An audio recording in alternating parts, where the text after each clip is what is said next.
in his actions and maybe, you know, a little bit brain broken.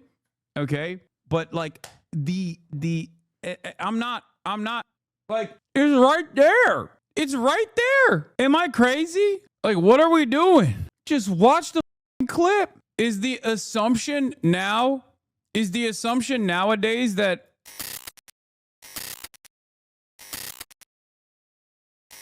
literally, though, you have to be careful who you verbally align with, even if it's a joke? Like, obviously, people will tie you to anything, and radicals will find ways to link. Ay,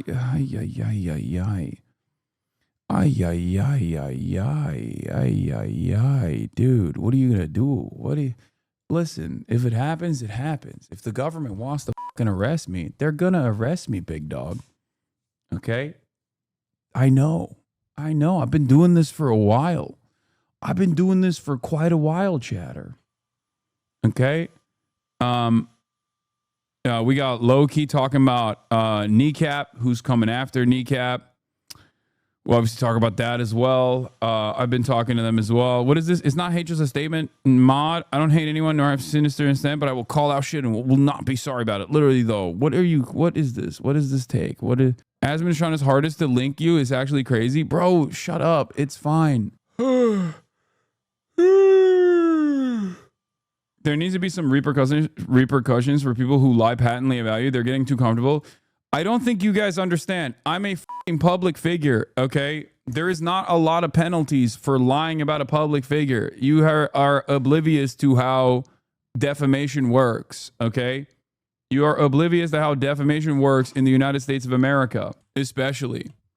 Like, if the ADL said that about me as a institution, like a legally recognized institution in the UK, and I was in the UK as well as a British citizen, I would literally sue them successfully and instantly. That's it. If you talked about the liberal defenders' tactic of saying both sides suffer, how to make them understand that they were defending literally I mean, is there a both sides on the Holocaust? Did they talk about how both sides suffered in the Holocaust? If no, then they should be able to understand how there are no both sides on this this new iteration of the Holocaust as well. It's basically inevitable at this point, or Trump or JD will directly mention Hasan at this point. Chad just need to chill and see what happens next, but that will be an interesting day indeed. Yeah.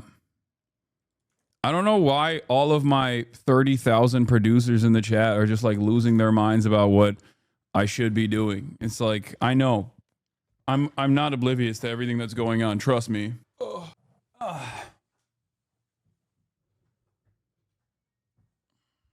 Anyway, can we revisit timing people out for being annoying? Yes. Where are those pants from? They're Carhartt. Seems like mainstream media has become a bolder to lie about you. No, that's not the case. The only person that you're seeing in like mainstream outlets that try to rally around this cause of trying to deplatform me is the likes of Richie Torres or ADL's very own Jonathan Greenblatt. The problem, however, is that ADL's very own Jonathan Greenblatt has lost his institutional prominence, partially because he gave the game away about how much he actually cares, only almost singularly focused on defending Israel. So when that happens, like most normal people, like they'll give you a little bit of daylight. They'll allow you to speak. They'll allow you to talk about stuff on mainstream outlets and whatnot, but ultimately it doesn't go anywhere. I think one of the worst things Jonathan Greenblatt did for his own cause, if his goal is to like maintain his position as like someone who cares about anti-Semitism, so that he can, make a more convincing argument that like all of Israel's enemies are anti-Semites themselves, he probably should not have been so worried about Elon Musk coming after him. But he very clearly is a agent of the regime, right? He's an agent of conservatism. Once he just like there were a bunch of different moments where people were like, what the f are you doing? Why are you defending Elon Musk? Like, what's wrong with you? Because they did that. He did that the first time when Elon Musk was like, I gotta fix my hair. It's f***ing awful. The very first time Elon Musk was like, yeah, Jews are doing the great replacement by importing the third world into this country. Like, and he defended Elon after that. That was a big deal for obviously a lot of people who care about anti-Semitism. They were like, what the f are you doing? You know? ADL flagged this guy for saying anti-Zionism is anti-Semitic. Dude, stop. I know it's your link. Okay, stop. I'm specifically not watching it now because you keep linking it over and over again. Stop trying to self-promo in the chat. It's okay. Combating anti-Semitism isn't as important to the ADL if it's not also anti-Israel. If it's just normal anti-Semitism and doesn't mention Israel, is clearly not a priority. No, I'm taking it one step further. I'm saying that the ADL, in order to maintain some semblance of legitimacy, had to, in the past, act like they cared about normal anti-Semitism, like real anti-Semitism that exists. But that only served the actual purpose of the ADL, which was to attack Israel's enemies.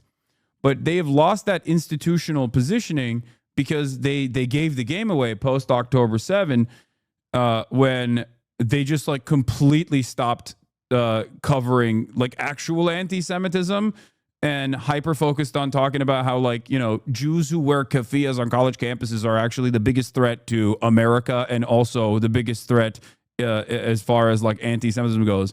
So that, yeah, for the average person, like once you start doing that, especially in America, like Americans are not very intelligent people, right? Like they're very black and white in their understanding of the world. Americans don't have the nuance to think like a guy like Stephen Miller could potentially be a straightforward neo-Nazi because they're like, isn't he Jewish? I don't understand, right? So because of that, once like Jonathan Greenblatt comes after like anti-Zionist Jews, for example, most Americans will go, oh, yeah, I don't think this is the case. One of the greatest examples of the ADL not giving a shit about anti-Semitism is the fact that they constantly run cover for Elon Musk because Elon Musk is pro-Israel, and Elon Musk is also probably one of the largest forces of growing Nazism. Like with what he did on Twitter, he has normalized neo-Nazi discourse in a way that I don't even know if we are truly capable of understanding. Like he has opened the floodgates of this shit, right? He has opened the goddamn floodgates of Nazi sentiment. And it's crazy. What is this? E.L. Jacoby breaking. Hasan Piker hailed by the New York Times. The future of progressivism tells the audience that the DC attack might have been a false flag. That immediately says the guy was genuine with his actions. Is this a glorification of terrorism? Wait, what? I literally said it's not a false flag. Why did these guys lie about the most basic shit? Let's see what they clipped. Because the funniest is when they actually don't clip it out of context, but just simply say something that I'm not saying in the clip. Let's see.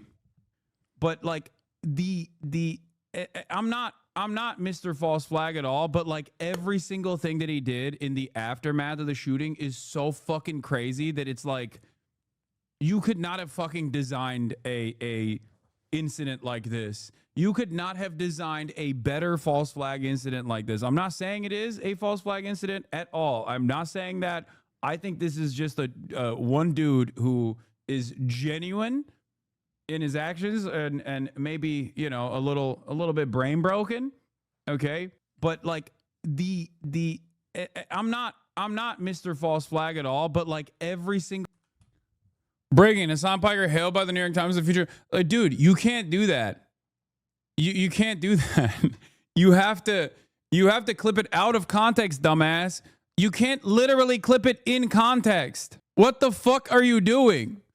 People are so stupid nowadays, too. This is a 36-second clip. Anyone can watch and tell you told multiple lies about it. I don't understand why these guys... I mean, I guess it doesn't matter. Does no one watch the clip? It's fucking 37 seconds long.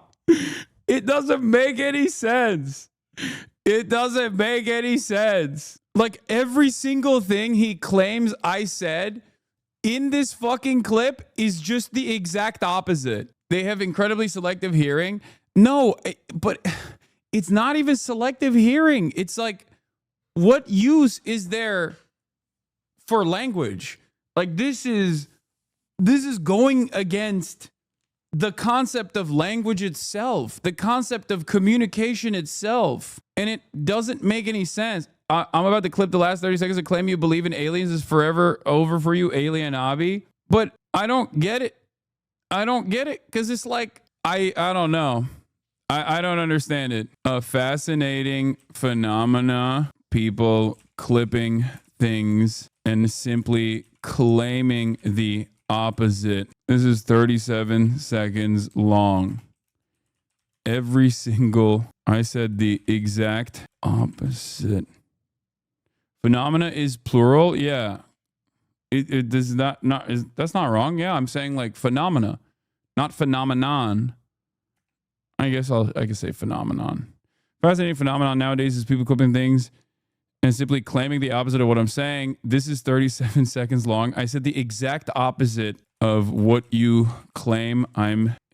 Wait, the video was originally posted by Dan and he included the context? That's crazy.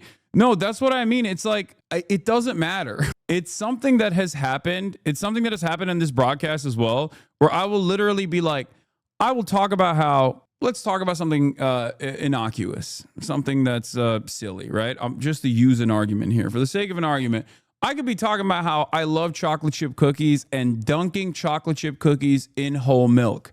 Chatters will come in the process of me talking about how I love dunking chocolate chip cookies in whole milk and consuming it that way and be like, I hate that you fucking despise people who eat chocolate chip cookies. You say you want to kill people who eat chocolate chip cookies. It's very clear. You also specifically hate milk, especially whole milk. And it's like, what is the purpose of me doing anything if you are just like back in the day, people used to at least go, when I say I love chocolate chip cookies and dunking it in whole milk, they would come in and be like, why do you fucking hate skim milk? Right? That was the old meta. Something I did not say that they would just create in their own minds. Now, they will just hear me say something and just assume I'm taking the opposite position of what I'm saying. Like, it moved beyond, oh, I said I like pancakes. That means you fucking hate waffles. No, that's a whole separate sentence. Like, it moved beyond that. Now I'm saying I love pancakes. And they're saying, why do you hate pancakes? Why are you consistently saying you hate pancakes? Yeah, Twitter is the only place where well-articulated sentences still get misinterpreted. You can say, I like pancakes. Somebody says, so you hate waffles? No, bitch, that's a whole new sentence. What the fuck is you talking about? You know what? I'm just going to post that. I just don't understand. I don't understand why, like, what people get out of it. No, it's different. They are abusing the fact that Twitter users do not watch the clip. It is just lying. I know, but just like put any clip there then. Why won't they just like put any clip? Do you know what I mean? Like, why don't you just put like a totally irrelevant clip or try to like clip it out of context? They don't even do that anymore. They just straight up put the clip in context and will just claim that I'm saying the exact opposite thing that I'm saying. Anyway, this is 37 seconds long. I'm sure people aren't so stupid. This is how we get the libs to love you. Put a random clip and caption. HasanAbi says Biden is the greatest to ever do it. Yeah. Simply claiming in the description. This is 37 seconds long. And this dumbass lied about everything. Anyway, bro, writing a book for people that don't care about the truth. I mean, this is for people who probably experience this and get annoyed by it. You know what I mean? It's 37 seconds long, man. It's not that difficult for someone to just like watch it and be like, that's not what that clip is saying at all. Actually, it's the exact opposite of what that clip is saying. You looked at a 37-second clip and chose with the knowledge that you are equipped, that your audience is so dumb that they won't even watch a 37-second clip. You just chose to lie about everything that I'm saying in the clip. You chose to claim the exact opposite of what I am saying. You know, it's ridiculous. That's like 2 TikToks worth of attention span. You expect a lot out of these people. No, I think we're dumber than dirt, dude. We have officially become so goddamn stupid. Bringing up false at the time when even if Hasan doesn't believe, the implants the idea into people's brains. Bro, we're living in post-truth. The fish rots from the head down. Why would they act like this? We're in an IRL cyberpunk dystopia. I know lying is OP, but like, and I getting dumber and dumber, but there is a level of lying that I think even the average, like even the dumbest person will probably go, yeah, I don't think that's correct. This is one of those moments where it's not like what I'm saying is confusing. But like I'm very clearly saying this is not a false flag. I understand why people think it's a false flag because it looks so perfect for a false flag, but I don't think this is a false flag. And I keep repeating that I don't think it's a false flag throughout this 37-second video. It's a very clear point. It's not nuanced, dude. Dude, you say nuance is dead. This is not nuance. This is just how language works. Once I didn't even get clipped out of context. I can't even complain that this is a clip out of context because the context is still in the clip. I mean, sure, there is a broader conversation that I'm having there that you're not going to be able to understand in 30 seconds, but this is one of those moments where like it basically is just it's captured. The essence of what I'm saying is captured in the clip. Look, I'm going to play it once again. So I'm going to read you what the clip like what this dumb fuck is saying. I'm saying in the clip. Hasan Piker, hailed by the New York Times as the future of progressivism, tells his audience that the DC attack might have been a false flag, then immediately says this guy was genuine with his actions. This is a glorification of terrorism. Now, what doesn't make sense here is that these two things are at odds with one another. If he was genuine with his actions, then that would imply that I'm not saying it's a false flag. Having said that, let's take a look at what I actually said. This is obviously clipped by Dan Stalkman as well. My number one perverted Zionist stalker. Let's take a look. But like I'm not Mr. False Flag at all, but like every single thing that he did in the aftermath of the shooting is so fucking crazy that it's like you could not have fucking designed a incident like this. You could not have designed a better false flag incident like this. I'm not saying it is a false flag incident at all. I'm not saying that. I think this is just a one dude who is genuine in his actions and maybe, you know, a little bit brain broken. Okay. But like I'm not like, it's right there. It's right there. Am I crazy? Like, what are we doing? Just watch the fucking clip. Is the assumption nowadays that my expectation is you can't even watch the clip? Like, is that what it is? Because this is basically the same as just someone claiming something that is a complete fabrication and then everyone going, yeah, I believe it. If you can't even watch the fucking clip, what's next? You can't even read the entire tweet?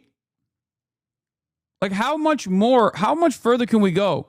How much more can we devolve in our endless well of stupidity? Where will this go? I can't wait to see, you know? The expectation is that they posted a clip, therefore the clip supports their claim, so pedophile Nazis won't need to bother watching. Watching the clip is anti-Semitic. This isn't even, like I said, this isn't even about nuance. Like, this is not about nuance. What is shocking is how bad this propaganda is.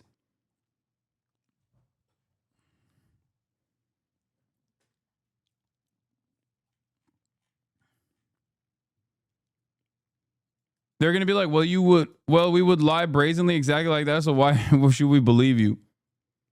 This is so dumb. It's like asking Grok to fucking summarize the video, you know? It's shocking how stupid people have gotten. They don't read the entire tweet. They see HasanAbi and start typing. Yeah. Is deliberate because the title is a bad first impression. When people watch the video, they're more likely to hear what was already mentioned in there. Therefore, the title blasting the listener. Okay, here's the thing. If I were to watch something if I were to see a random account on Twitter without making any assessment whatsoever about like their politics or anything like that, and I saw something that this account was posting that was directly at odds with the proof that they posted in the video right underneath it, I would just never treat this person seriously again. I would go, hey, there's a limited amount of time in my day where I am trying to process information as fast as possible, and you have now wasted my time. You have lied to me. You have led me astray. And you have done so in such a simple to understand manner that I will never treat you seriously ever again. At least that's how I operate, where I feel like if someone has wronged me, in this regard, then I will never trust them again, you know, or at least like if I'm going to be charitable, I'll be like, okay, maybe this was wrong. Maybe this person got it wrong, but next time I'll be a little bit more skeptical, right? And it blows my mind that people don't exercise that at all. And I think part of the reason why people don't exercise this level of caution at all is because everything is just stand culture. Everything's computer. Everything's stand culture.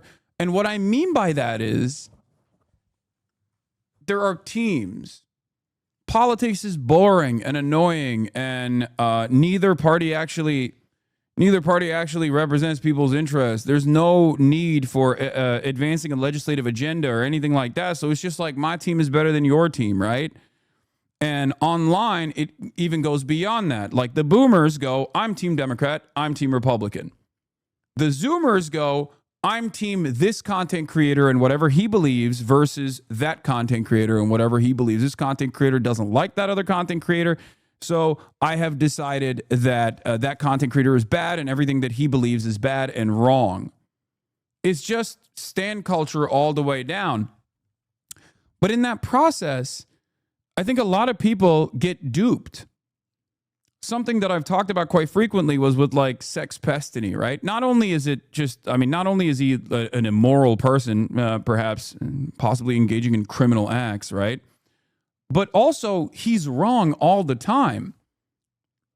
And I know that he has created this environment where he claims that I'm wrong all the time. But like, if you're getting your information from a guy like that, or if you're getting your information from a guy like Hutch, you are just going to be constantly led astray. And at a certain point, you got to go, why is my expectations designed around what this person is telling me not matching up with the reality in front of me? Why is it that these guys were telling me Joe Biden shouldn't drop out and everyone is actually a radical asshole for claiming Joe Biden should drop out all the way until Joe Biden literally dropped out? Why is it that if I follow these guys, I'm always playing catch up? I'm always wrong.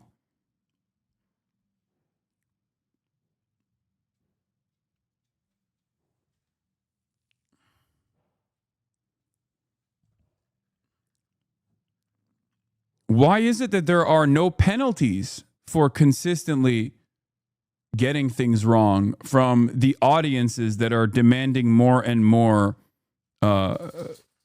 wrong information, I guess?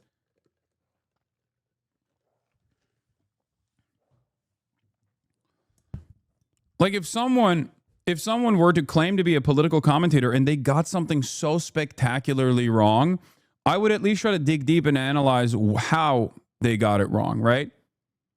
And if that was consistent, if they were consistently in the wrong, whether it be telling Biden not to drop out and that everyone is delusional for claiming that Biden is actually too old, when obviously the overwhelming majority of Americans were aware of this reality.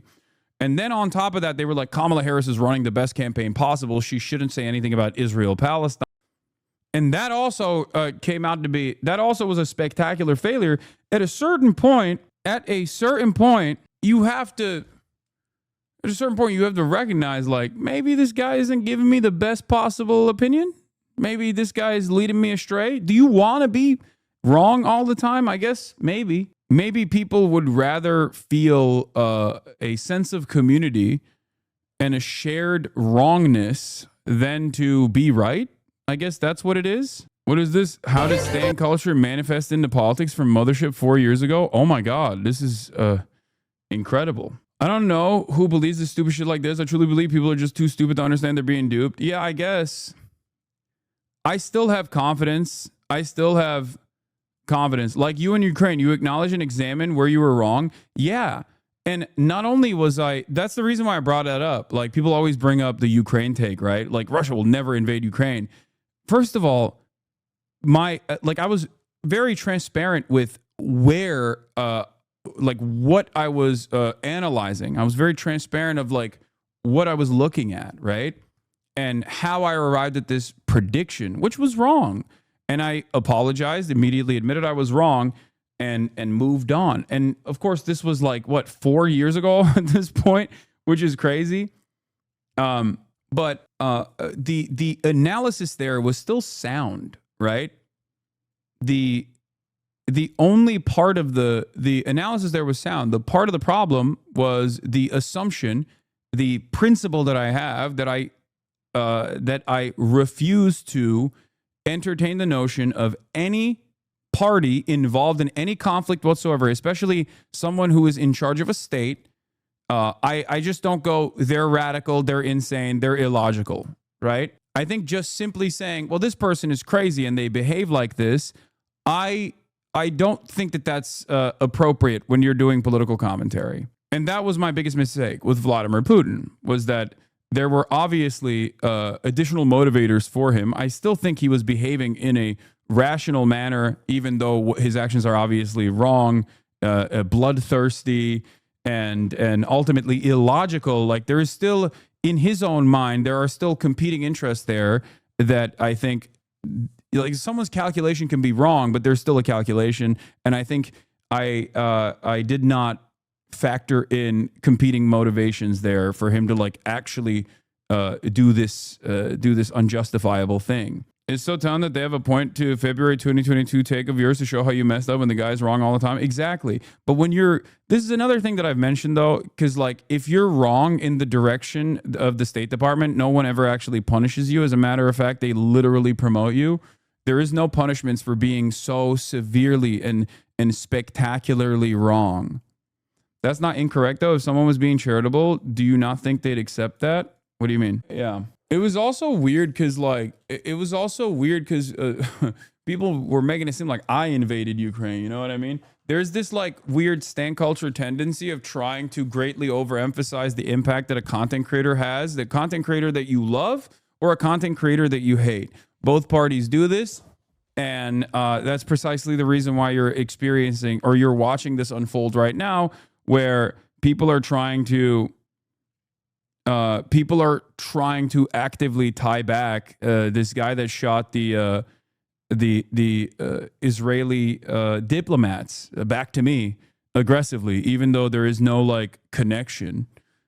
They are actively trying to do so in an effort to try and like create drama and in an effort to try and deplatform me, which is so fucking stupid. It also betrays the seriousness of the conversation that you are choosing to have, right? It betrays the seriousness of the conversation, the severity of the conversation that you're choosing to have. If you're talking about like a massive country invading another country and how fucking violent of an affair that is, your hyper focus on a Twitch streamer's incorrect prediction is so silly, is so idiotic. Anyway, same thing for October 7.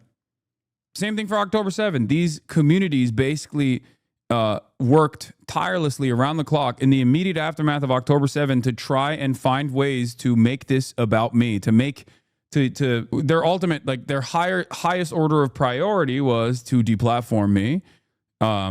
No care or consideration for taking like any sides on this at all. And in the interest, in serving that interest, they basically started just finding anything and everything they can, clipping shit out of context over the course of like an entire year of coverage over this genocide in an effort to build this comprehensive database of like things that I don't believe or things that I do believe that is actually incorrectly interpreted, to create a sophisticated deplatforming mechanism. And I think in the process, a lot of apolitical people made up their minds on this issue and assigned, like they made up their minds on this issue, and then they decided that they're on one side. They're on the side of a content creator, right? And it's weird because like I still have this opinion that I still have confidence in my fellow man. Perhaps it's misplaced, but I still believe that like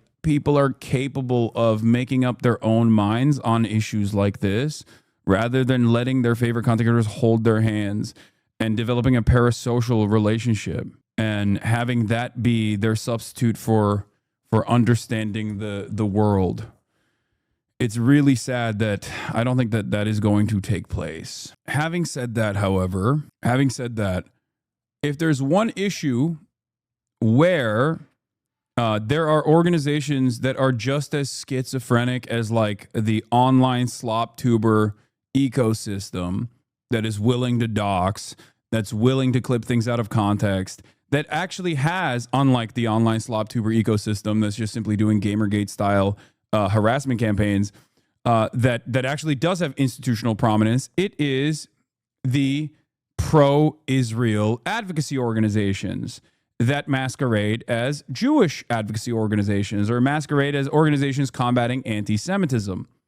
So it has been this like perfect merger of two forces that are brain broken enough and insane enough, coming together finally in this moment, this unique moment of a lot of political hostility and tension. And here you have it. Under the Trump administration, especially, you have Leo Terrell, whose entire group, his goal for the Department of Justice is he's the leader of the anti-Semitism task force.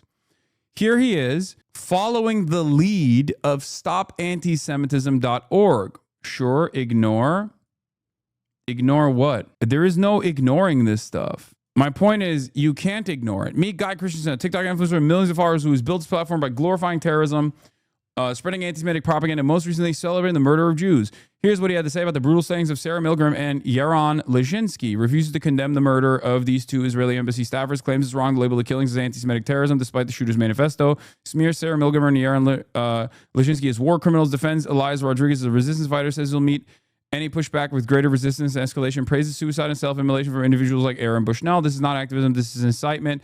At FBI, at Attorney General Pam Bondi, at Leo Terrell DOJ should take a hard look at Guy Christensen. What is crazy is that